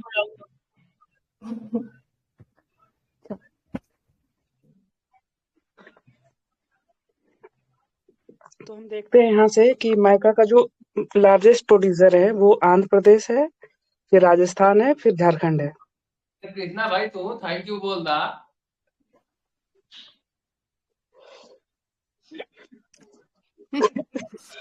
उसके बाद अगर जो कंट्री वाइज देखें तो माइका का जो सबसे लार्जेस्ट प्रोड्यूसर है इंडिया है, चाइना है, रसिया है, ठीक है। और ये सब प्रोडक्शन में ये डाटा है, ठीक है। और जो मैग्नीज का है वो सबसे लार्जेस्ट प्रोड्यूसर एमपी है, महाराष्ट्र है, फिर उड़ीसा है। और गोल्ड में देखें तो चाइना है, ऑस्ट्रेलिया है, रसिया है, कनाडा है, फिर यूएस है। कोल का सबसे ज्यादा हमने देखा था कल, उड़ीसा है, छत्तीसगढ़ है, झारखंड है। कंट्री वाइज में चाइना है, फिर इंडिया है, थर्ड नंबर पे इंडोनेशिया है, यूएस है, फिर ऑस्ट्रेलिया है, ठीक है। उसके बाद है कि इसमें कुछ है नहीं रिलेवेंस ऐसा, लेकिन हम देख लेते हैं कंट्री वाइज की फ्रांस कहाँ पे है, ठीक है। तो ये रहा फ्रांस, ठीक है। इसका बॉर्डर किससे किससे लगता है, कोई बता सकता है इधर? ये बेल्जियम, नॉर्थ, हाँ, स्विट्जरलैंड, स्पेन, स्विट्जरलैंड से, जर्मनी से भी तो लगेगा ना पूरा का पूरा उधर। हाँ बोला है। ये और इटली भी है क्या? हाँ, ये रहा ना इटली से, हाँ। और कुछ छूटा है क्या? किया है क्या? नहीं है। ये कौन, स्पेन है ये, ठीक है। और इधर मेडिटेरियन सी से लगता है। और जर्मनी का हम देख लें तो इधर चेक रिपब्लिक से लगता है, ऑस्ट्रिया से लगता है, स्विट्जरलैंड से लगता है, फ्रांस से लगता है, लग्जमबर्ग से लगता है, बेल्जियम से लगता है, नीदरलैंड से लगता है, और डेनमार्क से भी लगता है। और इधर नॉर्थ सी में भी ओपन हो रहा है, और ये बाल्टिक सी में भी ओपन हो रहा है। और एक इधर पोलैंड से लगता है। अब हम देख लेते हैं इटली का किससे किससे बॉर्डर लगता है। तो ऑस्ट्रिया से है, स्लोवेनिया से है। ये ऑस्ट्रेलिया के नीचे जो सी है इनके नाम भी बता दो ना, मेडिटेरियन से ऊपर ये।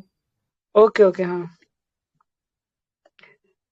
फ्रांस से लगता है, ठीक है, स्विट्जरलैंड से लगता है। और जो ये सिसिली है आइलैंड है जो इसी का पार्ट है, और ये सार्डिनिया है जो इसी का पार्ट है। और इधर कौन सा सी है ये, लिगुरुलन सी है ये, लिगुरियन सी, ठीक है। ये इधर एड्रियाटिक सी है। और नेक्स्ट है कंट्री है जो पुर्तगाल है, ठीक है, पुर्तगाल। इसकी कैपिटल लिस्बन है, स्पेन से सिर्फ इसकी बाउंड्री लगती है, और ये अटलांटिक ओशन की तरफ है। अब बताना है तीसरा कि ब्रॉड मनी क्या होता है। तो बताओ भाई आप लोग, ब्रॉड मनी क्या होता है? M3 होता है। M3 होता है। इसमें क्या क्या आता है? बैंक के आएंगे जो हमारे डिपॉजिट M1 होंगे,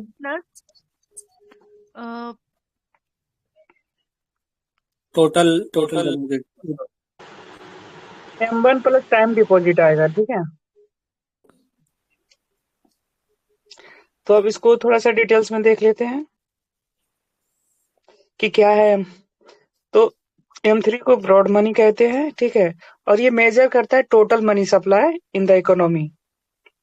इसके कंपोनेंट क्या है? M1 जो नैरो मनी है, जो currency with public demand deposit with saving bank है, ये M1 का फॉर्मूला है, plus time deposit with bank. और fix deposit plus recurring deposit. Formula क्या होता है M3 का? M1 plus time deposit with bank. और इसके क्या कैरेक्टरिस्टिक्स हैं? It includes both liquid and liquid money, making it broader money than M1, ठीक है। Use RBI monetary policy decision. RBI कोई भी मॉनेटरी पॉलिसी डिसीजन लेता है तो M3 को ध्यान में रखते हुए लेता है। ये था इतना सारा, ठीक है। उसके बाद है ग्रेजुएट एट 18 साल में ग्रेजुएट हो गए, प्रोफेसर रहे, एसोसिएट एडिटर ऑफ द सुधारक, ठीक है, 20 साल में बन गए सुधारक के editor, secretary of the Sarvajanik Sabha and the provincial conference at 25, secretary of the national congress at 29, leading witness before the important royal commission at the 31, provincial legislature at the 34, imperial legislature at 36, president of Indian National Congress at 39, तो इसके बारे में बताना है। और जो main point है गोखले ये है कि क्या? हाँ और ये महात्मा गांधी के गुरु हैं, मतलब ठीक है। तो ये गोपाल कृष्ण गोखले। हाँ हाँ, तिलक नहीं भाई, कौन तिलक कह रहे हो? गोखले गोखले। गोखले। ठीक है, अब इनके बारे में थोड़ा सा देख लेते हैं। तो पहला जो ऑप्शन था मदन मोहन मालवीय, उनके बारे में देखते हैं। तो इनका जन्म 1861 से हुआ, ये सब देख लेना आप। इनका ये है बनारस हिंदू यूनिवर्सिटी को फाउंड किया 1916 में, ठीक है। उसके बाद है 4 टाइम कांग्रेस का प्रेसिडेंट रहे, 1909 में रहे, 18 में रहे और 30 और 32 में रहे। तो ये वाला दोनों याद कर लेना, 9 दूना 18 होता है, तो ऐसे बस ये ध्यान रख लेना। और 30 और 32 में रहे हैं। Advocate for Hindu Muslim unity and press freedom, ठीक है। बुक क्या है इनका? Malviya the man and his ideals by the Govind Chandra Pande, based on his work speeches writing Madan Mohan Malviya compilation, ये है इसी बुक में, और कुछ है नहीं। बीओची 1916 में स्टेब्लिश किया, one of the premium university है ये।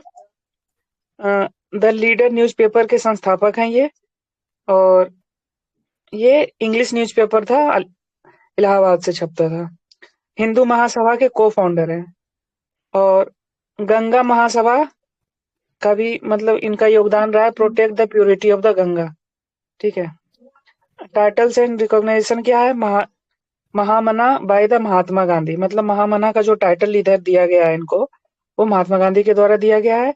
और इनको पोस्थमसली अवार्ड मिला भारत रत्न, जैसे ही बीजेपी सरकार में आई तो 2014 में, पहले इन्हीं को दी, ठीक है। अब देखते हैं महादेव गोविंद रानाडे के बारे में। तो ये सोशल रिफॉर्मर है। ये जो क्या इसको महामान्य बोलेंगे या क्या मान्य? बोलेंगे? महामान्य या मान्य। मान्य नहीं होता है मान्यवर, तो वो वाला मान्य लगेगा पीछे। हमारे तरफ तो महामना यूज होता है, महामना। हाँ ठीक है, महामना। हाँ महामना बोलते हैं, हमारे तरफ यूज करते हैं ये वर्ड, महामना। उसके बाद है को फाउंडर ऑफ आईएनसी के हैं, ठीक है। Advocate for the widow remarriage, women's education and caste reform, serve as a जज इन द बॉम्बे हाईकोर्ट, ये इंपॉर्टेंट है, ठीक है। बुक्स क्या है? Rise of the Maratha power इन्होंने लिखा है। Religious social reform in India, ये वाला। उसके बाद इन्होंने लिखा है essay on the Indian economics, ये 3 इंपॉर्टेंट किताबें हैं इनकी। उसके बाद प्रार्थना समाज को फाउंड करने में इनका योगदान रहा है, कल हमने देखा भी था। डेक्कन सोसाइटी को भी फाउंड किया, प्रमोट किए, promotion of the education, Poona सार्वजनिक सभा और सोशल कॉन्फ्रेंस मूवमेंट, ये 4 हैं जो इम्पोर्टेंट है इनका इंस्टीट्यूशन में रोल, ठीक है। Title father of Indian social reform कहा जाता है इनको, ठीक है। गुरु and the mentor of Gopal Krishna Gokhale, मतलब ये गांधी जी के गुरु के भी गुरु हैं, ठीक है। Advocate industrial and economic self sufficiency for India. Next one है गोपाल कृष्ण गोखले, मॉडरेट लीडर हैं और सर्वेंट ऑफ इंडियन सोसाइटी 1905 में फाउंड किए हैं। Mentor of the Mahatma Gandhi, non violent nationalism को मतलब इंस्पायर थे इसके लिए। और एजुकेशन सोशल जस्टिस, ये सब कॉमन चीज है। और इनका की रोल रहा है मॉरले मिंटो रिफॉर्म में, ठीक है, ये इम्पोर्टेंट है। नेक्स्ट वन है, कोई ऐसा बुक वगैरह कुछ लिखे नहीं है खास। सर्वेंट ऑफ इंडियन सोसाइटी 1905 हमने देख लिया। उसके बाद है फर्गसन कॉलेज, 1885 में इन्होंने एस्टेब्लिश किया है, को फाउंडर मतलब थे। टाइटल्स एंड रिकॉग्नाइजेशन है called political Guru of Gandhi, और की रोल है इनका 1907 के स्प्लिट में। Instrumental for the pursuing British for the reform through the constitutional means. कोई कुछ कह रहा है? कृष्णा भाई, इनके न्यूज़पेपर क्या नाम था गोखले का? गोखले का न्यूज़पेपर सुधारक। सुधारक था, कोई और था? सुधारक भी एक था और दूसरा होगा तो पता नहीं, लेकिन सुधारक था। ठीक। उन्होंने भी एक बार नाइट वापस किया है ना, अवार्ड जो था। क्या बोला अभिषेक आपने? जो नाइट अवार्ड मिला था वो वापस किया था ना इन्होंने भी। नाइटहुड? हाँ नाइटहुड। ये मुझे ध्यान नहीं, मुझे तो दो ही लोगों का ध्यान है, एक टैगोर और एक गांधी जी का। हाँ, ये भी किया था, जिन जिन के पास में था ना जलियांवाला बाग के बाद सभी ने कर दिया था उसके बाद। उसके बाद नेक्स्ट वन है बाल गंगाधर तिलक। इनको फादर ऑफ इंडियन अनरेस्ट कहा जाता है और ये वेलेंटिन चेरियल के द्वारा बोला गया था। वेलेन क्या इसको पढ़ते हैं? वैलेंटाइन। कृष्णा भाई, वेलेंटाइन। हाँ उनका बोलिए। हितवादा था, सुधारक नहीं हितवादा। हितवादा, हितवाड़ा। Peoples newspaper. ये देखिए सर, यहाँ पे लिखा हुआ है सुधारक एट 20। ठीक है, एडिटर। एडिटर है है सर। ना वो एडिटर है। एडिटर है। ओके ठीक है, गोपाल ठीक गणेश आगरकर है सुधारक का okay founder. Okay okay, Gopal Ganesh Agarkar. हाँ ठीक है। इनका क्या बताया सिद्धांत भाई? हितवादा।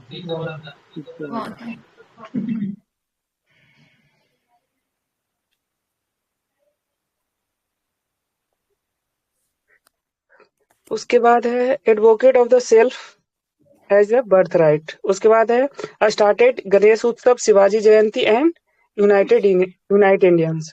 Play key role in the swadeshi movement, home rule league में। ठीक है।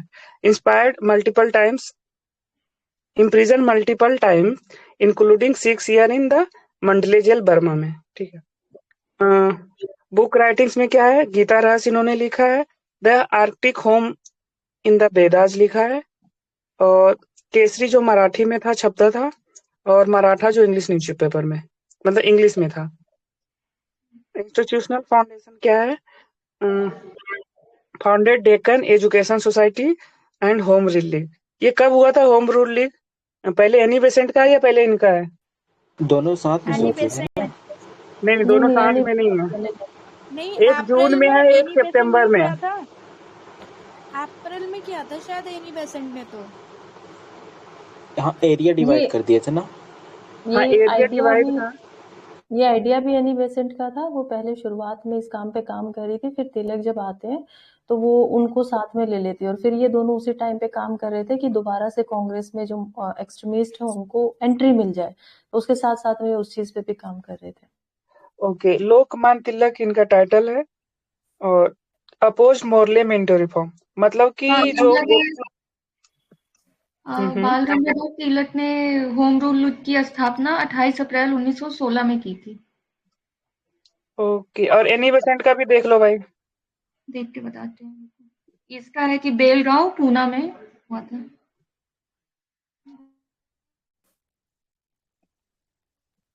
एक्सक्लूडिंग बॉम्बे तिलक का। कॉलेज के ही फंडर थे ना। हाँ यही। सितंबर 2000 नहीं सॉरी 1916 में किया। मैं पक्का श्योर हूँ कि एनी बेसेंट पहले, डेट एनी को छोड़ो, बेसेंट। बस ये याद रखो कि एनी बेसेंट ने बंगाल वाले एरिया में किया था और ये इधर अपने वाले एरिया में कर रहे थे, अलग अलग एक साथ नहीं कर रहे थे। एनी बेसेंट का लार्जर था, और इनका बस 3-4 जगह था जो वेल ऑर्गेनाइज था। या एनी बेसेंट का वेल ऑर्गेनाइज था? किसका था ज्यादा अच्छा से ऑर्गेनाइज? ऑर्गेनाइज भी एनी बेसेंट का ही था। देखो क्या हुआ था ना, आयरिश जो थे वहां पे, जिसमें वेल्स वगैरह ये आयरलैंड वगैरह आता था, वहां पे ऑलरेडी यूरोपियंस ने दे दिया था उसको कि ठीक है होम रूल कर लो। फिर एनी बेसेंट क्योंकि उस टाइम पे वहां पे भी वो होम रूल के अंदर काम कर रही थी, फिर वो वापस आती है तो इंडिया में भी डिमांड करती है, बट कांग्रेस बोलती है कि नहीं नहीं हमें नहीं करना, ये फिर से कुछ गुस्सा हो जाएंगे, ऐसा कुछ, मतलब कांग्रेस थोड़ी सी अप्रीहेंसिव थी उस टाइम पे। फिर यहाँ पर जब तिलक आते हैं तो बोलते हैं कि हाँ चलो हम दोनों कर लेते हैं, और फिर इन्होंने स्टार्ट किया। एनी बेसेंट ऑलरेडी कुछ महीनों से स्टार्ट कर चुकी थी, मतलब पहले ही वो डिमांड कर रही थी होम रूल की, और फिर तिलक आते हैं। ओके ठीक है। ये जो रिवर दिख रही है आपको बताना ये कौन सी रिवर है? इरावदी रिवर। मैकॉम। अच्छा, कौन सी रिवर है भाई? इरावदी? इरावदी लग रहा, पता नहीं आंसर क्या है। मुझे नहीं पता आंसर, मैं देखा भी नहीं हूँ। इरावदी लिखा है। क्या है आंसर अनु? देखना आप, आपके पास इरावदी है ना? इरावदी है। हेलो, हाँ आ रहा है बस। ठीक है। इरावदी। हाँ, अब देखते हैं इरावदी रिवर का क्या की पॉइंट है। लोकेशन है longest river in the Myanmar, ठीक है, लगभग 2170 किलोमीटर की है। सोर्स कहाँ है? माली और नामई रिवर इन नॉर्दर्न म्यांमार, ठीक है। माउथ इसका कहाँ है? अंडमान सी में है, वाया इरावदी डेल्टा। उसके बाद ये पूछा भी है यूपीएससी की, इरावदी रिवर कहाँ ड्रेन करती है। मेजर सिटी का है मंडले, ठीक है। उसके बाद है बगान, यानगोंग, उसके बाद है मैतिकियाना, जो भी हो। इम्पोर्टेंट डैम क्या है? माइटसोन डैम, चाइना के द्वारा मतलब बैक किया गया है इस डैम को। उसके बाद है एवा dam, hydro power largest in the Myanmar. Mekong river का क्या है? Location flow through the China Myanmar Laos Thailand Vietnam and Cambodia. ये मेकोंग रिवर है। सोर्स क्या है? तिब्बतन प्लेटू से आती है ये रिवर, और माउथ कहाँ है? साउथ चाइना सी में है।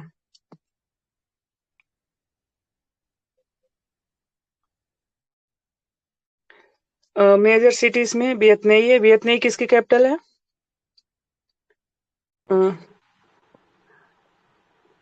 लाओस की कैपिटल है। उसके बाद है फोनम पेन, उसके बाद है Ho Chi Minh City, Luang, Prabang. Important dams क्या है? जियाओन और नोजाडू डैम्स, जो चाइना का लार्जेस्ट डैम है ये, और डोंगसोंग डैम भी इसी के ऊपर है। नेक्स्ट रिवर है जो स्वेलिन रिवर है। लोकेशन क्या है? Flow through China Myanmar and Thailand. Source क्या है? तिब्बतन प्लेटू इसका भी सोर्स है। माउथ कहाँ है? अंडमान सी में है। और major cities Mawlamyine and Chiang Mai, Thailand में है। एक बज रहा है रिवर चाओ फायरा, कहाँ के ये बताओ आप लोगों के लिए ये। वियतनाम नहीं होगा क्या बताओ भाई, वियतनाम? बताओ। अच्छा, तब तक आंसर दे रहे हैं, तब तक ये बताओ, ये वही क्या? ये वही इरावदी की बात है क्या, जिसमें वो डॉल्फिन भी मिलती है और वो पायरा सलाइन में थाईलैंड। हाँ, थाईलैंड की रिवर है ये। वो डॉल्फिन मिलता है इंडिया में भी, कहीं मिलता है वो वाला इरावदी डॉल्फिन। गंगा और ब्रह्मपुत्रा में मिलता है ना, लेकिन नहीं ये नहीं, वही है ना। चिल्का लेक। लेक में मिलता है, चिल्का लेक में। ओके। नहीं, ये वही है ना जिसमें सलाइन में भी रह लेती है डॉल्फिन।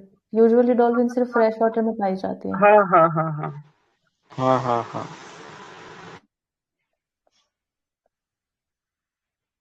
उसके बाद नेक्स्ट क्वेश्चन है, which of the following was the not proposed on the 73rd constitutional amendment area of the पंचायती राज, ठीक है। 30% of the seat in elected rural bodies will be reserved for the women candidate at all levels. The state will constitute their finance commission to allocate resource to the Panchayati Raj institution. The Panchayati Raj elected functionaries will be disqualified to hold their office if they have more than 2 children. The election will be held in 6 months at the time if the Panchayati Raj bodies be supersede or dissolved by the state government. तो इसमें गलत कौन है ये बताना है। ठीक तो यही लग है। रहा है देखिए। हाँ, क्योंकि अभी लोग कह रहे हैं कि 2 बच्चों से जिनका ज्यादा होगा उनको नहीं लड़ने देंगे हम, ठीक है। अभी बताना है कि सेक्स रेशियो है, ठीक है, वो क्या हुआ है अभी अभी का, क्या है इसका मतलब, इंक्रीज हो रहा है डिक्रीज हो रहा है? अब तो डिक्रीज हुआ है, इंक्रीज 2.1 हुआ। हुआ है ना। अब तो इंक्रीज हो रहा है ना। इंक्रीज हुआ है अच्छा, कुछ 2-4 कंटिन्यूस। ऐसा। सबसे कम सेक्स रेशियो कहाँ का है? हरियाणा। केरला। हाँ, हरियाणा में है। क्यों कंफ्यूज? क्या? नहीं, सॉरी, मैं पॉपुलेशन से कंफ्यूज हो गई थी, पॉपुलेशन पर ध्यान ही नहीं ठीक है, गया। और सबसे ज्यादा हाईएस्ट सेक्स रेशियो कहाँ है? केरला। हाँ, केरला में सबसे ज्यादा है। वहीं से आए ना आप सिद्धांत भाई? हाँ वहीं पे है, और फिर भी एक को गर्लफ्रेंड नहीं बना पाए थे हम। मुझे दुख है इस बात का, आपका ये दुख सुन के।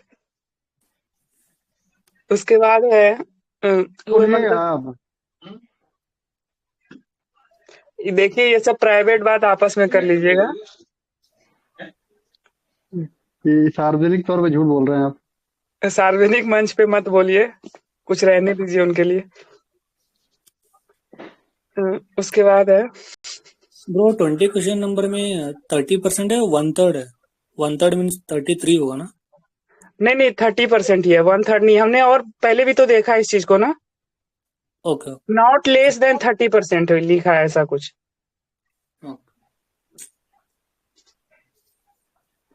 Who among the flowing associated with the suppression of ठग। ठीक है, सप्रेशन ऑफ ठग कौन है, कोई बताएगा? Captain Sleeman. हाँ, और इसमें गवर्नर जनरल कौन थे? कौन थे बताओ भाई? विलियम बेंटिंक थे। ठीक है, first governor general of India भी थे वो, और ये इस समय भी थे वो। ठीक है, उसके बाद है Almatti dam is on which river, sorry Almatti. Almatti, Krishna Krishna. Okay, क्या इसका प्रोनाउंसिएशन है भाई? आलमटी डैम जे आलमटी डैम। बसवन्ना है ना, वो वहाँ का बर्थ प्लेस है, उसका बर्थ ओके प्लेस। ठीक है, अगर किसी को प्रॉब्लम है याद करने में तो यशोदा माई थी जो, ठीक है, तो वो कृष्ण भगवान को बचपन में माटी खाते हुए देख ली थी, इसलिए इसका नाम पड़ गया है। ठीक है, कृष्ण भगवान ऐसे मक्खन खाते थे ना, माटी खाते हुए थे। इसके बारे में देख लेते हैं अब जो और सारे ऑप्शन में रिवर है। पहला है और फिर गोदावरी।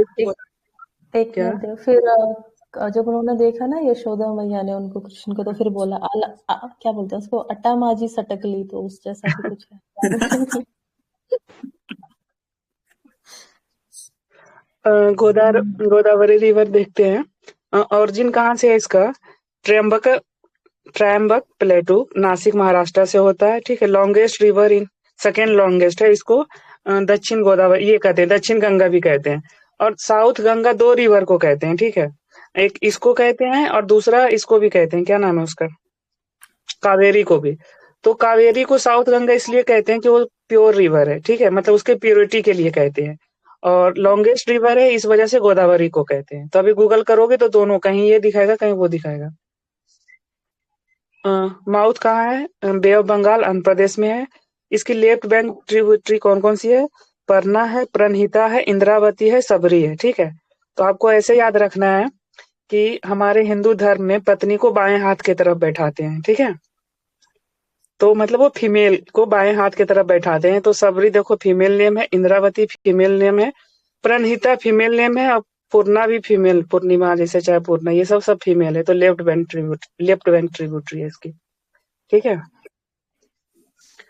उसके बाद है राइट बैंक ट्रिब्यूटरी, इसका है मंजीरा है, मानीर है, और केन्नर सनी है। ठीक है, सनी महाराज को तो आप लोग जानते हो ही होंगे। ठीक है, तो ये सब राइट बैंक ट्रिब्यूटरी है। मेजर डैम क्या है इसके ऊपर? जैकवाडी डैम महाराष्ट्र में है, सियाराम सागर डैम तेलंगाना में है, उसके बाद है पोल्लावरम डैम है जो आंध्र प्रदेश में है, उसके बाद है डोलेश्वरम बराज जो आंध्र प्रदेश में है, और गोदावरी लाइफलाइन कही जाती है महाराष्ट्र की, तेलंगाना की, छत्तीसगढ़ की, उड़ीसा की, आंध्र प्रदेश की। अब हम देखते हैं कावेरी रिवर ओरिजिन कहाँ से है इसका? ताल कावेरी से है। ठीक है, नाम में ही इसका कावेरी है, तो ओरिजिन यहीं से हो रहा है। वेस्टर्न घाट कर्नाटक है, ये देखना है। ड्रेनेज कर्नाटक में ड्रेन होता है, इसका मतलब ये फॉलो थ्रू कर्नाटक, तमिलनाडु, पौंडीचेरी, मतलब ड्रेनेज पॉइंट इसका पौंडीचेरी में होगा फिर। ठीक है, drain into the bay of Bengal near, नहीं, तमिलनाडु में वापस कैसे आ सकती है ये ऊपर जाके? फोमपुर यहाँ पे। और वो पोर्ट भी है ना, वो कुंपुहा। हाँ, फोमपुर पोर्ट भी है, यूपीएससी पूछा भी है इसको, एशियंट पोर्ट भी था ये। लेंथ इसकी 805 किलोमीटर है लगभग। लेफ्ट बैंक है हरांगी, हेमावती, सिस्मा, अर्कावती। ये भी लेफ्ट बैंक ट्रिब्यूटरी सब लगभग फीमेल नेम से ही है। अर्कावती फीमेल नेम है, सिस्मा नहीं, सुषमा सुने हो ना आप, सुषमा स्वराज। कावेरी की जितनी भी सिम्हा ट्रिब्यूटरी ज्यादातर दुर्गा माता के निकनेम पे है या देवियों के निकनेम पे है। सिम्हा, ओके। हेमावती, ठीक है, हरांगी, ठीक है, ये लेफ्ट बैंक। राइट बैंक में क्या नाम रखा है देखो भाई, लक्ष्मण तीर्था, ठीक है, लक्ष्मण तीर्था है। काविनी से कंफ्यूज हो जाओगे भाई, ये भी फीमेल नाम जैसा है, ठीक है। भवानी भी फीमेल है। Noyyal and Amaravati, Noyyal and Amaravati. Important dam क्या है? कृष्णा सागर डैम है, कर्नाटक में है। मित्तूर डैम तमिलनाडु में है। काविनी डैम कर्नाटक में है। भवानी सागर डैम तमिलनाडु में है। अब देखते हैं कृष्णा रिवर, यहाँ महाबलेश्वर से निकलती है, वेस्टर्न घाट महाराष्ट्र से महाराष्ट्र से फ्लो करती है, कर्नाटक से, तेलंगाना से, आंध्र प्रदेश से। बे ऑफ बंगाल में कहाँ पे क्या है? हमसलबा देवी, हंसला देवी, हमसला देवी आंध्र प्रदेश में। मतलब कि 2 रिवर अभी हम देख चुके हैं जो आंध्र प्रदेश में ड्रेन कर रही है। एक कौन थी? ऊपर हमने देखा था ना, गोदावरी, और ये कृष्णा।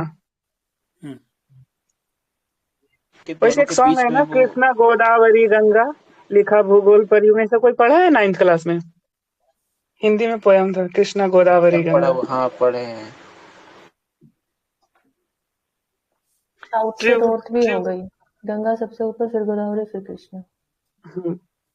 इसकी लेफ्ट बैंक क्या? आप देखो, कृष्ण भगवान है तो इससे जुड़ा हुआ भीमा होगा, मतलब भीम, ठीक है। उसके बाद है दिंदी, उसके बाद है पेदा, पेडा गुबू, पेडा बागू, पेडा बागू है। मूसी है, मूसी के ऊपर कौन सा शहर है? हैदराबाद। और हैदराबाद अभी न्यूज में भी था।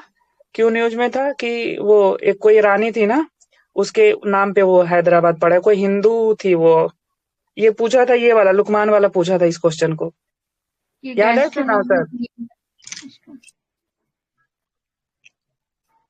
उसके बाद है पलेरू, मुनेरू, ये सब है, ठीक है। राइट बंग कौन है? कोन्या है, वैना है, पंचगंगा है, दूध गंगा है, घाट प्रवाह है, माल प्रवाह है, तुंगभद्रा है। प्रवाह ये सब है जो राइट। इंपॉर्टेंट डैम क्या है? Almaty dam, श्रीसल्लम dam, Nagarjuna Sagar dam. अब देखो ये आसान है, नागार्जुन, अर्जुन भी कृष्ण भगवान से रिलेटेड है, ठीक है। और अभी माटी वाला हमने देख ही लिया, तो ठीक है। उसके बाद है कोयना डैम, ठीक है। उसके बाद है ढोम डैम। उसके बाद नेक्स्ट वन है महानदी। ऑरिजिन कहाँ है? सिहावा हिल्स। कोन्या ऐसे भी याद रह सकता है ना, कोन्या नेशनल पार्क भी तो है महाराष्ट्र में, या फिर वाइल्ड लाइफ सेंचुरी, मतलब इन दोनों में से कोई एक है। ओके, एक मिनट, कोन्या प्रोनाउंसिएशन गलत है, कोयना डैम है। कोयना, कोयना इस बार न्यूज में भी रहा है, तो चांसेस हैं कि कोयना पे शायद क्वेश्चन बन सकता। ओके। सिहावा हिल्स छत्तीसगढ़ से ओरिजिनेट होती है। छत्तीसगढ़ और उड़ीसा में बहती है, बे ऑफ बंगाल नियर। ये क्या नाम है इसका? False point, Orissa. लेंथ लगभग 2 ही स्टेट में है, लेकिन 858 किलोमीटर के आसपास इसकी लंबाई है। Tributary Shivnath, मांद, Ib and Hasdeo. Hasdeo ये भी है ना वन जीव अभयारण्य, मतलब क्या बोलते हैं उसको? Wild life sanctuary. Wild life sanctuary Hasdeo, ये छत्तीसगढ़ में है। ईब मान। उसके बाद है ओंग तेल जोंग, जल्दी याद हो जाएगा महानदी का। हाँ। वैसे भी हम लोग जोक का तेल निकालते हैं ना बाल में लगाने के लिए। कहीं पूछ ना दे यूपीएससी। नहीं मजाक नहीं, सच में उसके अंदर ये रहता है कि उसका तेल एडवर्टाइज करते हैं यार लोग, कि बाल वापस आ जाता है जोक का तेल। हाँ, जोक का तेल नहीं होता, जोक थेरेपी होता है। एक एक करके बोलें प्लीज। सही ट्रिक बतौले हवा मर्दवा कृष्णा मऊ के लिए ये हम लगाए यार। तू का करवा लगा के ये बतावा हमके। अरे लड़की हुई की ना पटा थी मर्दवा, बाल झड़ जाई बुढ़ौती में, कोनो कुल छोड़ के चल जाइए। तू शादी करा महाराज, अब बुलावा हम लोग रन के। ठीक है, ये नेक्स्ट सुनो, इज पे हेलो। नेक्स्ट है झूठ बोलते हैं आप, चलिए। हीरा ये जो हैदराबाद का नाम पूछ रहे थे ना, वो हाँ कुतुब शाह की प्रेमिका भागमती के नाम पे रखा गया। हाँ, भागमती। जैसे वो शादी की मुस्लिम बनी तो उन्होंने अपना हाँ, हैदर कुछ करके नाम रख ले, बेगम उसी के नाम हैदर से महल नाम हैदराबाद। रखा गया था। हाँ, शादी के हाँ बाद हैदरा इस्लाम कबूल की तो बेगम हम्म, हैदर महल नाम हुआ उनका, तो हाँ फिर उन्हीं के नाम से हैदराबाद हुआ। हाँ, अभी न्यूज में था ये। हम्म। हीराकुंड डैम उड़ीसा में longest earthen dam in the world. ठीक है, लॉन्गेस्ट डैम है, लार्जेस्ट नहीं, लॉन्गेस्ट। हम्म। उसके बाद है रविशंकर सागर डैम छत्तीसगढ़ में। बहुत लेट हो रहा है, जल्दी जल्दी करते हैं हम लोग। ठीक है, पूना पैक्ट आएगा क्वेश्चन, तक देखेंगे।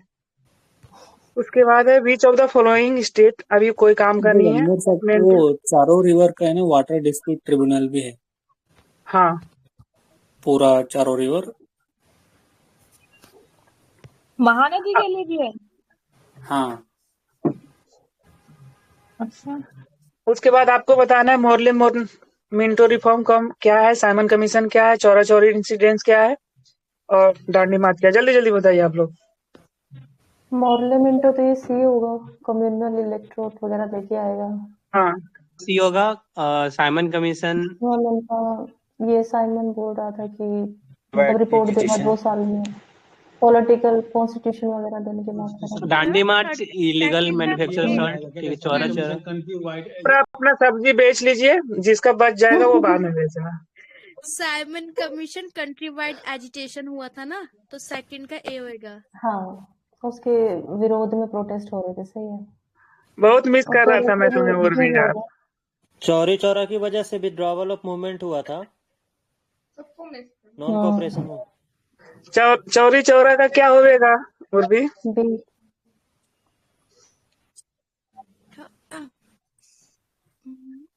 मोरले मोन्टे रिफॉर्म मूवमेंट होगा चौरी चौरा ना, उसी से तो कॉमन विड्रॉल हो गया। इलेक्टोरल है। साइमन कमीशन 1927 में आया है, कंट्री वाइड एजिटेशन है। ठीक है, Chauri Chaura incident 1900 withdrawal of the non cooperation movement, Dandi march civil disobedient movement. ठीक है, अब आगे बढ़ रहा हूँ।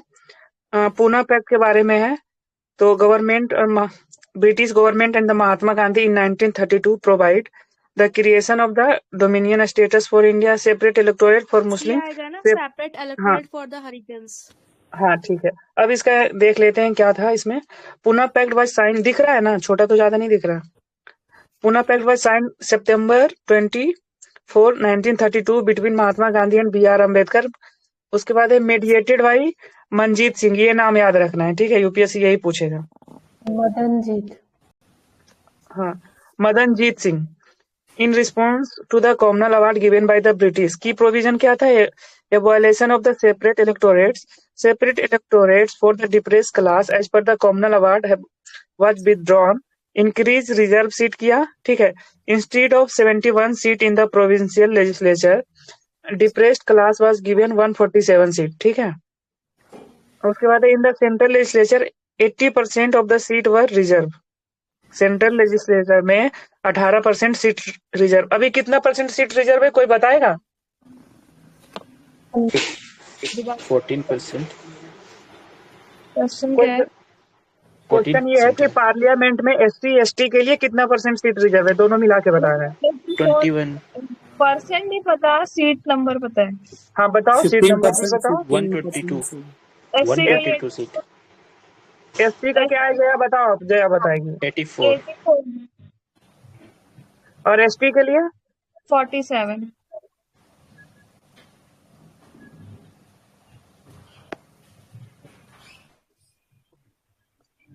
131 हो गया। हाँ, उसके बाद schedule caste vote in the joint electorate with Hindu, but only SC candidate could contest reserve seat. ठीक है, ये सब तो आपको पता ही है। Fair representation in the government job होना चाहिए, एजुकेशनल ग्रांट। हालांकि इससे विड्रॉ कर गया था ना अनु? विड्रॉ कुछ नहीं किया था ये, इन्होंने तो मान लिया अपने आप में कि हाँ अम्बेडकर भी मान गए, ये भी मान गए गांधी। लेकिन 1935 का जब गवर्नमेंट ऑफ इंडिया एक्ट आता है तो वो कहते हैं हम क्यों माने तुम्हारी, तो उन्होंने फिर भी दे दिया वुमन को। हाँ वही तो, हाँ आया, दोबारा आया। तो इनका फॉर्मल नहीं था, इनका आपस में हो रहा था बस, तो ब्रिटेन ने नहीं माना। आंसर डी होगा ना, ज्वाइंट इलेक्टोरेट या सेपरेट इलेक्टोरेट फॉर हरिजन, क्योंकि फिर गांधी और अंबेडकर, वो गांधी फास्टिंग करते हैं, देन वो अग्रीमेंट हाँ, होके ज्वाइंट ज्वाइंट। इलेक्टोरेट होना चाहिए, सेपरेट इलेक्टोरेट नहीं, ज्वाइंट होगा। वो डिमांड था, वो डिमांड हटा फिर जॉइंट डिमांड इलेक्टेड था, है ना। Okay D. उसके बाद है फर्स्ट वर्ल्ड वॉर में क्या यूज किया गया था, ठीक है। आंसर मुझे पता नहीं, लेकिन ये क्या है इसके बारे में पढ़ते हैं हम लोग, ठीक है। कार्बन मोनोऑक्साइड CO होता है, कलरलेस ये ऑर्डरलेस होता है। किसी को सॉरी अगर जो सॉरी सुसाइड, क्या आप म्यूट करो या फिर अपना बोलिए, माइक चेंज करो यार।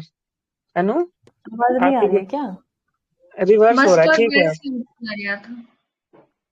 हाँ, ठीक है। कार्बन मोनोऑक्साइड क्या होता है, अनबर्न, मतलब कि अच्छे से जलता नहीं है कोई भी चीज, धुआं धुआं से इससे हो जाता है ये हेमोग्लोबिन में घुल जाता है, ठीक है। कलरलेस है, ऑर्डरलेस है, हाईली टॉक्सिक है। उसके बाद है बाइंड विथ होमोग्लोबिन, अच्छा लिखा है ये, caused by the suffocation, use in metallurgy and fuel synthesis, ठीक है। उसके बाद है हाइड्रोजन साइनाइड, HCN, कलरलेस है, पेल ब्लू, हाईली पॉइजनस है, ठीक है।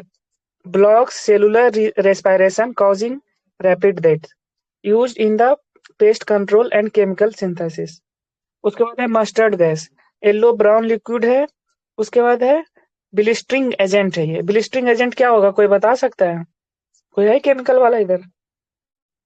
Cause sir blister, skin burn and lung damage, क्या? अरे ब्लिस्टर्स बन जाते हैं।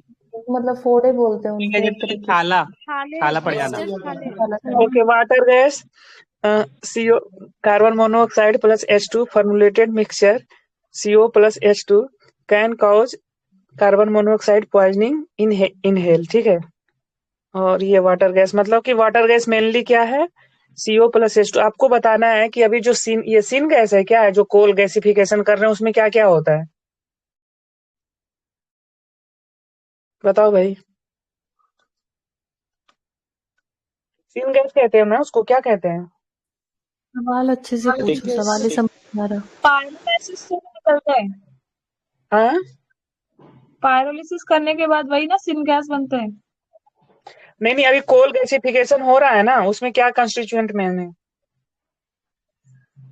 पता नहीं। सिन गैस पूछ रहे हो? सिन गैस और सिंथेसिस गैस बोलते हैं जिसको। Synthetic gas. हाँ, सिंथेसिस।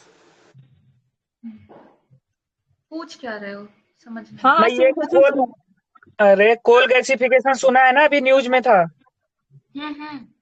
तो उस गैस को क्या कहते हैं यही बता दो, उसमें क्या कंस्टिट्यूएंट होते हैं वो बता दो, देख लेना, पढ़ लेना भाई। कोल की वजह से बनता है, कोल के साथ में बनता है रेडोन गैस। अरे सिन गैस ही होता है, और सिन गैस में कार्बन मोनोऑक्साइड, हाइड्रोजन और कार्बन डाइऑक्साइड और मीथेन, इनका मिक्सचर होता है। 4 गैसेस का मिक्सचर होता है। कार्बन मोनोऑक्साइड होता है, हाइड्रोजन होता है, कार्बन डाइऑक्साइड होता है, और मीथेन होता है। हाँ, और इसमें थोड़ा सा अमोनिया भी होता है।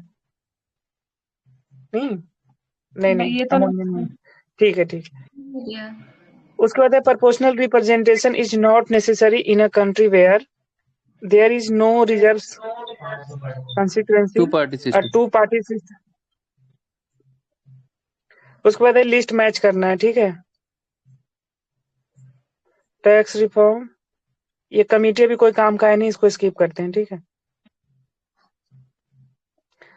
उसके बाद है 30 number question, which of the following factor is responsible for the changes in the regular direction of the ocean current in the Indian ocean, बताइए भैया। मॉनसून है। कमेटी भी तो पूछ सकता है ना मैच कॉलम में। अरे तो वो पुराना हो गया ना, अब पूछना होगा तो नया पूछेगा ना कमेटी। अभी जो करंट अफेयर्स में न्यूज में वो कमेटी पढ़ो ना। रंगराजन कमेटी पूछ सकता है। आर्टिकल से डी है क्या? हाँ, BOD में से एक होना चाहिए इसमें, बी भी नहीं होगा शायद, क्योंकि उसकी वजह से कम डी होगा।